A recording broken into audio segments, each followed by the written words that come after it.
instigating wars, funding terrorist groups, reducing the fertility rate through alimentation, communicating with aliens, distributing brain-eating parasites through the tap water, and hiding Hitler in the middle of the earth? MKULTRA was a government program that involved, among other things, the use of psychedelic drugs, verbal and sexual abuse, hypnosis, sensory deprivation, and electroshock treatment in an effort to brainwash unsuspecting Americans and Canadians. All of this has been revealed into classified files. Before delving deeper into the disturbing methods employed by the CIA in developing these interrogation techniques, it's essential to understand why they would resort to such actions. The MKULTRA project commenced a mere 6 years after the beginning of the Cold War. One of America's biggest challenges during this period was dealing with espionage. That would be your mother. There were spies in the workforce, spies within the government, spies in the White House. However, they don't possess authentic identification cards. So, why not just lock them up in a basement until the heat death of the universe? The CIA's main goal was to extract vital information from these individuals. They attempted this tactic during World War II with basic torture techniques, but it wasn't always effective. This is where the MKULTRA project comes into play. Effectively, if you can fuck up someone's brain to the point of non-functionality, extracting information from them should be a walk in the park. And with that, development on the MKULTRA project commenced. Keep in mind that the CIA invested a whopping $88 million. While it might not be seen as a substantial sum by the government standards, it's still rather unsettling to think that your beloved grandfather's hard-earned tax dollars contributed to the torment of innocent Americans. The human brain, undoubtedly the most complex and unique system we're aware of, isn't something you can study with rats or dogs when it comes to brainwashing. No, you need real, living, breathing humans for that. So, how did the CIA find subjects for their experiments? Simple, they chose people from the general population. You might be wondering how they managed to snag these unsuspecting Americans. Well, they locked them up in the Allen Memorial Institute in Iowa, under the guise of tending to their basic medical needs. Take Mr. Salchuk's story, for example. He stayed several months at the Allen Memorial Institute, where he initially went to get treatment for his asthma. But after 3 months without contacting his family, he returned home a changed man, having lost much of his cognitive ability and resembling someone with the mental capacity of a 5-year-old. Upon his return, he revealed everything to his daughter Lana. To this day, she continues to protest against the CIA for whatever her father endured. Oh, she was supposed to have a heart attack next year.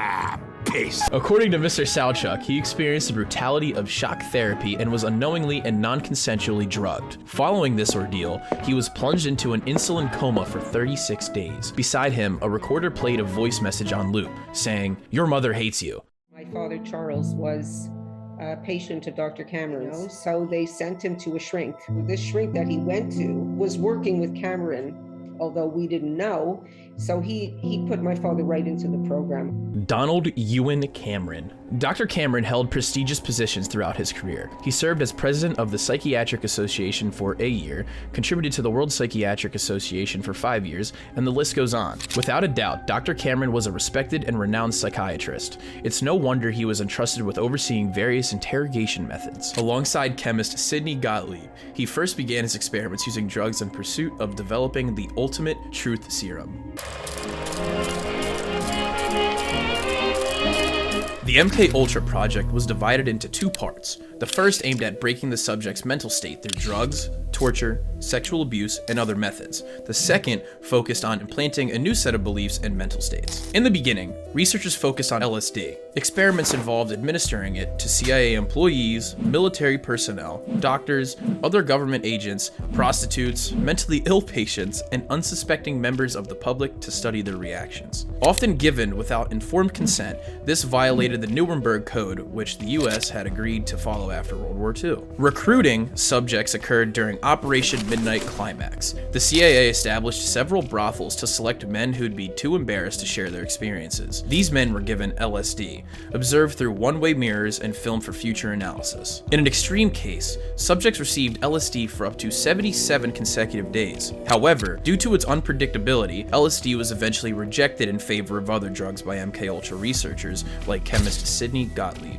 One explored technique involved connecting a barbiturate IV to one arm and an amphetamine IV to the other. The subject was first given barbiturates. As they began to fall asleep, amphetamines were released. This caused subjects to babble incoherently, sometimes revealing valuable information when questioned. As bizarre as it may seem, this is actually part of the official records. Hypnosis was employed, yielding no results whatsoever, and even if it had, they wouldn't have come close to what LSD could accomplish. The CIA enlisted the help of American magician John Mulholland, with his experiments detailed in the official CIA Manual of Trickery and Deception. It's important to note that we don't know the full extent of the CIA's efforts in pursuing this project, as we only have access to 2,000 of the 30,000 files. But in a mere 7% of the documents, the CIA had to turn to Houdini after acid failed to get shit done. The experiments eventually found their way to Canada, where renowned psychiatrist Dr. Cameron, who had previously attempted to erase the memories of schizophrenia patients in order to improve their mental state, was now pushing the boundaries of electroconvulsive therapy.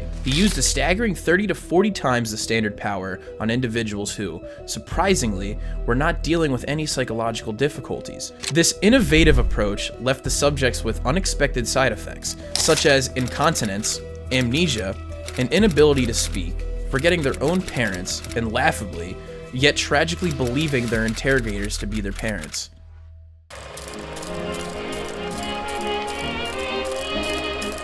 It goes without saying that the experiments yielded valuable insights into the intricacies of the human brain, with some exceptions, Houdini. However, these breakthroughs came at a terrible cost, as they undoubtedly constituted crimes against humanity. In 1973, CIA Director Richard Helms issued an order to obliterate all traces of Project MKUltra. Consequently, most of the related documents were destroyed, rendering a comprehensive investigation into the project unattainable. A mere year later, the New York News unearthed and reported on this nefarious undertaking. By 1977, Congress had managed to secure some of the remaining documents. The process of recovering those files was intricate. However, in summary, their discovery can be attributed to a combination of poor storage practices and the diligent work of the committees aiming to shed light on the CIA's clandestine activities. Most of the records met their fiery demise since digital storage was non-existent in the 1960s. In an effort to rectify past transgressions and usher in new ethical standards, President Gerald Ford issued the first executive order on intelligence activities in 1976. This decree effectively banned drug experimentation on human subjects without their informed consent. Subsequent orders by Presidents Carter and Reagan expanded the directive to apply to any human experimentation. Though we've already established that their actions infringed upon the Nuremberg Code, which the United States vowed to uphold following World War II. Consequently, drugging human subjects didn't quite fall into the category of torture, primarily due to the Nuremberg Code being poorly written. They were, in a sense, legally able to dodge repercussions, at least for a while. On the Senate floor in 1977, Senator Ted Kennedy declared, over 30 universities and institutions were involved in the extensive testing and experimentation program. Yet, we are only aware of one such institution, with no universities reported as participants. Ted Kennedy, having served as a U.S. Senator from Massachusetts for nearly 47 years, either experienced the same divine inspiration that envelops Joe Biden, or the Church Committee handling this issue neglected to disclose those files. Alternatively, and more plausibly, these files were destroyed, leaving no tangible record of the involved universities and institutions. Experiments conducted in Canada remained hidden from the public view for an additional decade. Thankfully, news outlets maintained credibility during that era. It was learned that not only had the CIA funded Cameron's efforts, but also that the Canadian government was fully aware of this and had later provided another $500,000 in funding to continue the experiments. Considering the inflation rate, this would be around 3.5 million United States dollars today. Ultimately, the Canadian government agreed to an out-of-court settlement of $100,000 each for the 123 victims, roughly $600,000 adjusted for the present-day value. The CIA itself later conceded that these tests lacked any substantial scientific basis since the overseeing officers failed to qualify as legitimate scientific observers. It is said that Sidney Gottlieb was responsible for at least one fatality. However, his death toll may actually reach into the triple digits. Moreover, he's believed to have left around 1,000 individuals with diminished mental capacities. Who would oversee the CIA's research into drugs and most of the agency's behavior programs is this man, Dr. Sidney Gottlieb, a chemist. Dr. Gottlieb declined ABC News' request for an interview. While these figures might seem speculative or pulled from thin air, they gain credibility when considering the 123 victims in Canada over a shorter time span with fewer efforts. So he must have been sentenced to life in prison, or maybe a death penalty. Objection! Nope! Gottlieb retired from the CIA in 1973, saying he did not believe his work had been effective. Where have I gone wrong? I've always said to them, we need more homeless people for testing. Visited in retirement by the son of his late colleague, Frank Olson, he was residing in an ecologically correct home in Culpeper, Virginia, where he raised goats, ate yogurt, and advocated peace and environmentalism. Gottlieb and his wife moved back to Santa Cruz, California, to be more involved in their young grandchildren's lives. While there, Gottlieb got a master's degree in speech pathology. After 5 years in California, the couple moved back to Virginia for their retirement years. Both volunteered, with Gottlieb using his new degree to help in middle schools, high schools, and occasionally hospice care facilities as a speech pathologist. On March 7, 1999, Gottlieb died at his home in Washington, Virginia. Why wasn't he pursued by the law, given that he undoubtedly ended Olson's life? It's due to Olson granting his consent. What about psychologist Donald Ewan Cameron, the mastermind behind 123 Canadian casualties? Fate struck its chord. He suffered a heart attack while hiking, and his family, promptly incinerated all documents, shedding light on previous endeavors. Why weren't these individuals indicted for their crimes against their unwitting victims? In all honesty, it perplexes me to this day. These characters, each well-known chemist or psychiatrist, should have faced their consequences back in 1977 upon the files' recovery. Yet, their names remain etched in history, free from legal repercussions. For instance,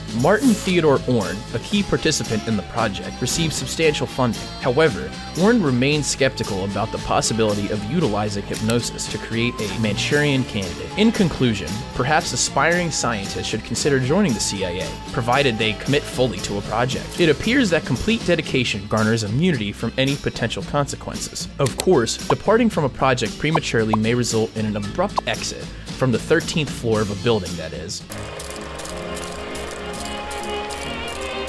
We do not know much about the victims, except the 123 Canadians who all decided to remain anonymous. The CIA would have had to pay stupid amounts of money to all the victims or their families. It's not surprising that they prioritized burning the files containing actual names. Although, only one death is officially recorded, that of Frank Olson. There are two intriguing perspectives to consider. Version 1. Remember Sidney Gottlieb? The official story goes something like this.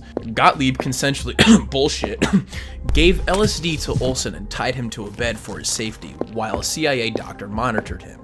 Despite the bindings being loose, Olson managed to escape, falling from the 13th story building. Oddly enough, the CIA doctor assigned to watch him was miles away in his New York hotel room, situated in the middle of buttfuck nowhere. Now for version 2, a United States Army biochemist and biological weapons researcher was drugged without his consent and then dropped off the 13th story building. When Olson's body was examined in 1994, 31 years after his death, cranial injuries indicated that Olson had been knocked unconscious before he exited the window. The medical examiner termed Olson's death as a homicide.